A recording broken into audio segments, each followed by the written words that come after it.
Yorkshire County Cricket Club. Can one of England's most iconic clubs change their culture after Azim Rafiq fallout? Yorkshire preparing to start new season after a winter of upheaval and a new start at Headingley. Chair Lord Kamlesh Patel believes new coach Otis Gibson will help foster a culture of inclusion at club turned upside down by the fallout from Azim Rafiq's upheld racism allegations. When Dom Bess sent down the final delivery of Yorkshire's county championship campaign at Trent Bridge last September, the club could barely have imagined the turmoil that would haunt the winter months at Headingley. Shortly before the end of the season, Yorkshire had chosen to release a statement confirming former all-rounder Azim Rafiq had been the victim of racial harassment and bullying, on the same day as England's final test against India was called off at the last moment. A month later, they then announced no one would be punished for their part in what went on. Recommended 1/5 county ins and outs, all the signings for the 2022 season. Read more. Recommended by Rafiq had been fighting for recognition and remorse for more than a year, and this was another difficult conclusion for him to come to terms with. But eventually, as winter approached, the walls began to close in on Yorkshire. As details of the previously unseen report into Rafiq's claims began to leak, things unraveled quickly. Major sponsors fell like dominoes. Headingley was temporarily banned from hosting international cricket, and Rafiq was called to give evidence under parliamentary privilege in front of a DCMS committee and drew the heartbreaking conclusion that institutional racism had cost him his career.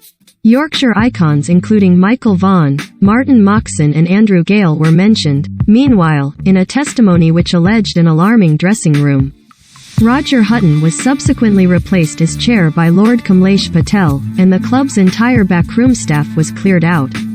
The legendary figure of Darren Galvas parachuted in as an interim director of cricket, and Yorkshire were barely recognisable.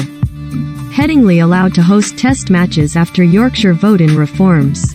Gough felt his task was to improve morale on the cricket side of things, but that is an understatement. A host of fresh faces needed appointing, and the coaching staff was headed up by the West Indian Otis Gibson. Lord Patel believed Gibson would help foster a culture of inclusion, but even the Barbadian admitted he did have to consider whether Yorkshire was the right move to make. You always have to ask yourself, do you want to be a part of what you're hearing? But Yorkshire are still one of the best counties in the country, Gibson told Sky Sports News. The thing for me was to have a conversation with Darren Gough, a very passionate, proud Yorkshireman, about where he wants to take the club.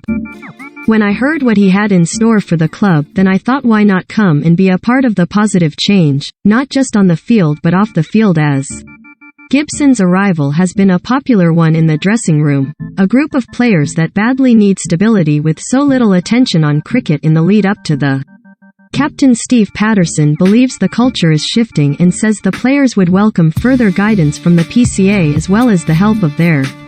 He's been a very calming influence after a winter with a lot of change, said Patterson.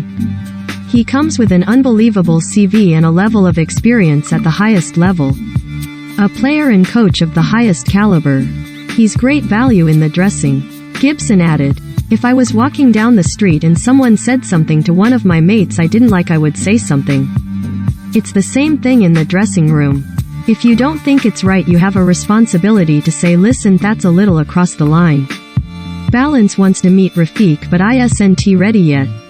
The door has also been left open for Gary Balance, who was initially suspended after being heavily implicated in the DCMS hearing. Balance is now taking a break from the game to look after his mental well-being, but will be welcomed back when he's ready to return. Gary is broken by what has been labeled at him, said Gibson. He's owned it. He's not hidden behind anything he said. He's said some things he shouldn't. Mentally, he's not in a great place, so we're giving him some time. The ECB are doing an investigation and we can't preempt what they will do, so we have to wait for their findings, and once we understand what their sanctions might be, that's going to be the next step for Gary. From speaking to him, he's said to me that he's open to meeting Rafiq at some point, but he's just not ready for that yet. They used to be the best of friends, so I am sure when he's ready he will try and reach out and have that conversation. But mentally he's not ready for that yet. There was a genuine sense of relief from Patterson at the opportunity to speak about on-field matters at the club's preseason media day. He spoke warmly of his pride at the England debuts handed to Yorkshire youngsters Harry Brook and Matt Fisher. But there are also those that return from the international winter with a point to prove. David Malin and Dom Bess were victims of Andrew Strauss Caribbean cull following England's Ashes defeat. Gibson believes Malin now needs clarity on where his international future stands, whilst with a large block of championship cricket to start the summer. Gauha's challenged to Bess to prove he's the best off-spinner in the country. The best leg spinner in the country is undoubtedly Adil Rashid, and Gibson has been trying, albeit with little success so far, to convince him to return to red ball cricket.